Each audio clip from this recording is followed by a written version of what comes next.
It's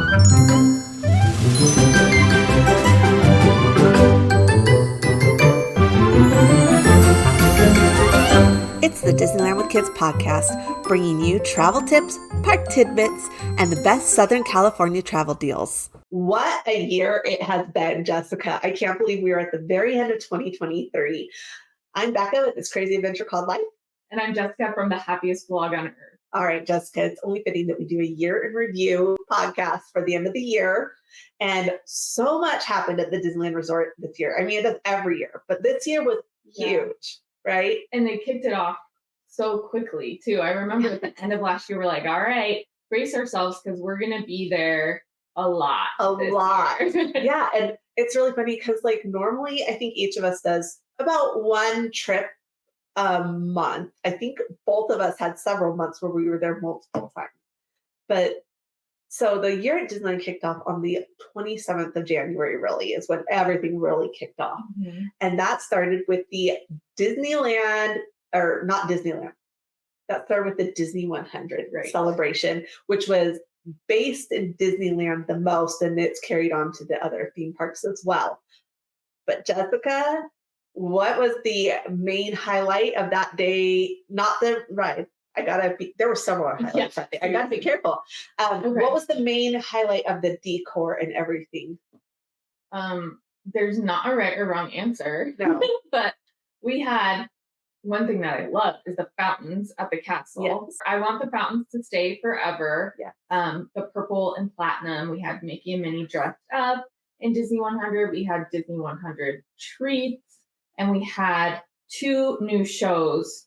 We had fireworks and projections at Disneyland, Wondrous Journey. And then we had World of Color 1 at California Adventure. Yes, both were amazing. I'm hoping they bring Wondrous Journey back next year because it was so good. So good. It had Baymax flying, all that good stuff. It was great. But we can't talk about the kickoff of the 100 without talking about some of the quality control issues that happened.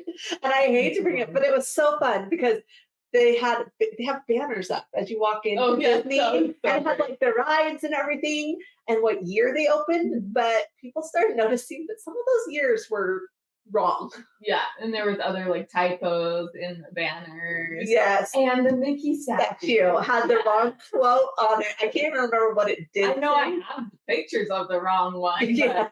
It's like, and then once it's all started by a mouse, it's something like that, right? Yeah, but it was similar, but it was off.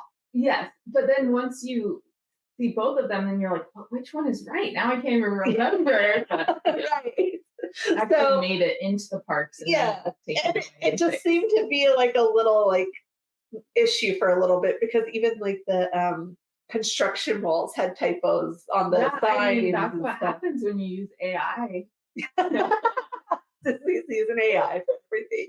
Yeah, so it was interesting. Even Disney isn't perfect. Yeah, they put things out. Typos. So January 27th, we had the kickoff of the Disney 100. We also had a new ride open at Disneyland Resort. Mm-hmm. And it is the ride with the best queue of any ride. Before too. Yeah, it's just, you got to keep mentioning it. And it feels like Runaway Railway. Well, hold on. We didn't even say the full name of this. Okay. You got to tell us. What was the Mickey and Minnie's Runaway Railway? It feels like they built Toontown for that ride, even though Toontown has been around since the 90s and then they just barely put in this ride. It just fits. It's so beautiful. It's perfect. You were just telling me because we did an episode on Hidden Mickeys, mm-hmm. and you just found a new to you Hidden mm-hmm. Mickey on the ride this mm-hmm. last time. It's your favorite one. What was it? In Daisy's Dance Studio, and I'll just leave it at that. Okay. So the one thing I love about this ride is there are so many Hidden Mickeys. You will find a new one every single time. I swear there are probably like 15 to 20 in every single scene. Probably. Because there are so many. And there is, in the Disneyland version, there is also a Hidden Club 33. Yes. Which I love. So cute. And one reason we say it has the best queue is because it's like you go through this memorabilia of all of the Mickey stuff. But this, surprisingly, is the first ride featuring Mickey and Minnie. Right. Like, you would think that would have been the first thing they did, but they didn't. Like, I know. it took 100 years for there to be a Mickey and Minnie ride in Disneyland. Isn't that crazy? It's really cool. It's fun like, to see. I mean, not 100 years since Disneyland opened, but 100 years for the company. Yeah. Totally. Okay, so we had all that happen, but when Mickey and Minnie's opened, Toontown was closed. It was like really weird. Like, you went, there were just walls everywhere, right? Because they decided to totally redo Toontown. And we know how sometimes the redos are kind of like meh, but sometimes they're great.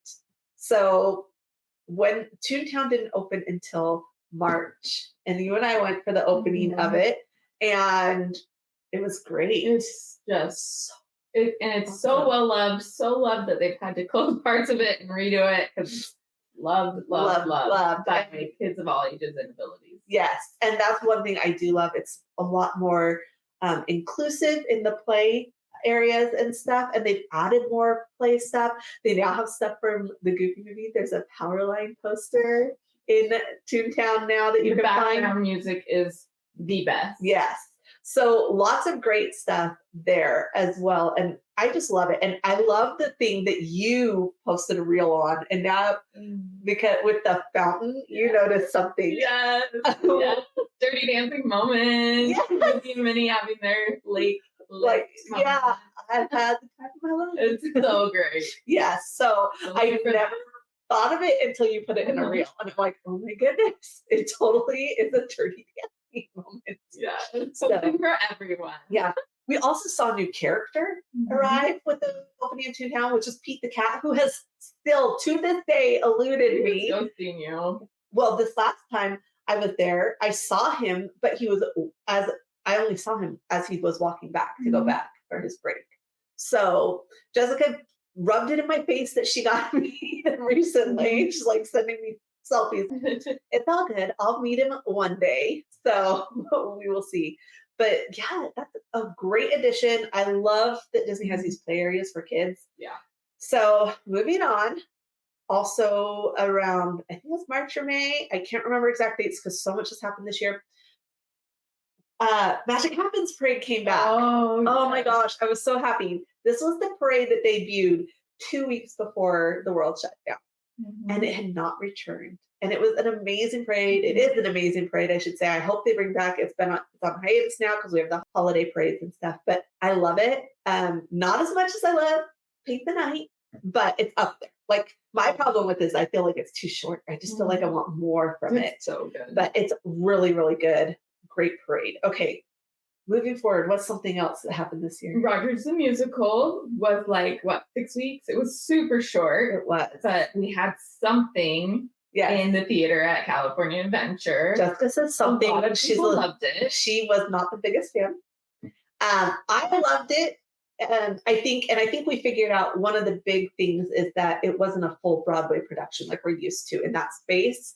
And also I felt like you had to buy the premium package, which was not expensive by any means, but you had to buy that to get the best experience. And so I feel like that created I've watched all the videos from people that were watching from other areas, and it's nowhere near as good.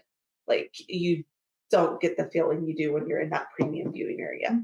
So I definitely feel like, it was good. I love the music from it. I have the soundtrack on my playlist because that's now available. But it was great, and it was nice to have something there for sure. Oh, yes. Definitely was needed. I hope they find something else to bring back into that space. If not Rogers, then another. Yeah. And I actually don't mind like the shorter runs. The other ones we've had, they were in for years.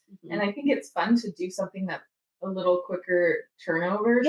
And I think if we get used to that type of style and that style of show, it might be a little better too. So we'll see what 2024 means. We will. Okay, so when we were discussing what we're going to talk about in this episode, we totally skipped over one thing. Okay. And that's something that happened. We were together again. And it was the very end of August. Yes. The day before. San Francisco. So this is another reimagining. And this is one that, they didn't close the land while they reimagined it. And so everyone was just like, there's no way this is going to be great. It's just changing the bridge to the San Francisco which is not really a real makeover. They were wrong. I love San Francisco. I love the area. It's great. And of course, what's the best part of San Francisco? Baymax. Yeah. He is so cute. He is. Oh my gosh. And whether you see him in a meet and greet, whether you order a Baymax macaron or you get like a Baymax plush, he's cute in all forms. They have a Baymax Squishmallow. Yes. And the balloon too. And the balloon, which is adorable. But they have the Squishmallow and it is huge. And it's a s'more. It's so cute. I mean, we all need that. Yeah. That's like just too much. It's great. But it's a great addition. I love the area.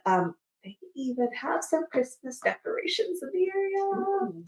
So, and another thing about that space is the background music is some of the music from Disney Tokyo. Yes. So that's really cool. Yes. And I was talking with people. They're like, you go to Tokyo, they all know all the songs, you know, and they sing and dance to the songs there with the Baymax ride. So you got a little bit of that. Yeah, it's great.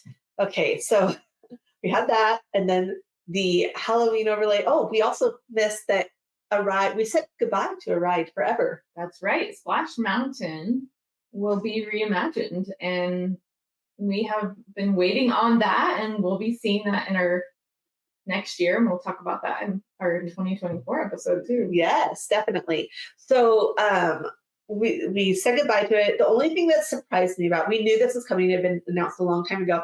I was just surprised they closed it on like the end of May. I wish they would close it earlier or waited just, and it's not because I wanted the ride to stay open or anything like that. It's just that it's a water ride, and now you're down a water ride in the middle of summer that you had open all winter. It's like, when we needed it, it's not there. So, you know, but I know it'll be great. I'm excited for it.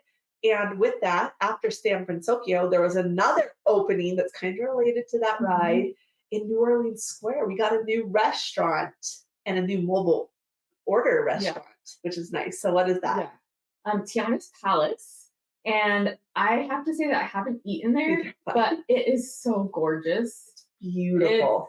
It's stunning. Yeah. And it's perfect for that space. Definitely. And there's a totally different vibe during the day and at night.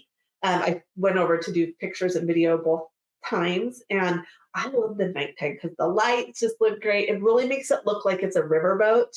And also they have a jazz combo, like either a trio or I can't remember if it's trio or something, that plays on the little stage there.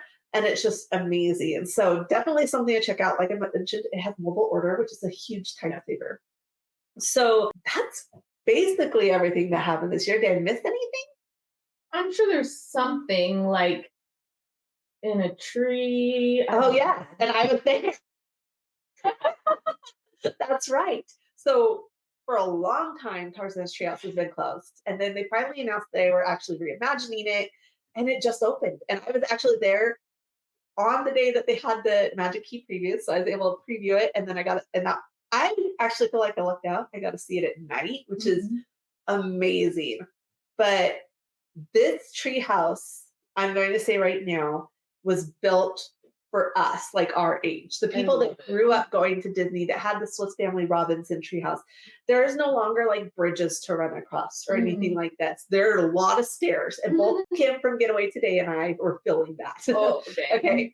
So there are a lot of stairs. However, it is so fun. It's got a whole new storyline, and I kind of connect to the storyline because it's a family of 5. They have twin boys, which I have, and then there's an older sibling. Their older sibling's a girl. And then they live this life, and their life is inspired by the Swiss Family Robinson book, the Tarzan stories, and a few others. And the daughter's into astronomy, the sons are into flora and fauna, which is plants and animals, and the mom's into music, and the dad's a Renaissance man. He makes all these inventions for their lifestyle. So it's really great. And you'll find some like hidden Easter eggs from the previous versions of the treehouse in the whole thing. So I love it. It's great. I think it's best at night. It has had a line to go up because they're doing a really good job at making it not super crowded. And so you get to experience it. Yeah, so you get to experience it. And that line can be from 15 to 30 minutes. So that's our year in review. But speaking of years in review, Jessica, this has been a big year for the Disneyland Kids podcast. We're back. We're back. We had taken a year off and now we're back and we're weekly. So I was wondering, have we had any reviews recently? Yes, we have one that I wanted to share, and it is MMR Design and Photography. Says, love this podcast. Love the shorter, more focused episodes. Super informative with opposing opinions and perspectives, which is super helpful since each family is dynamic and different. And this family's going in a few weeks and they love getting the refreshing and current beat on what's happening in the parks. And they're excited to hear more. Great. We're excited. Yeah. And you saw some of the opposing views, like Rogers. We have a little bit of opposing view on that. But yeah, I love that Jessica and I, we do the parks similarly in some ways, but other ways we have totally different experiences. Mm-hmm. So it's really great to have that. And we want to hear more from you guys and what helps you so that we can better support you guys in planning your trips to Disneyland.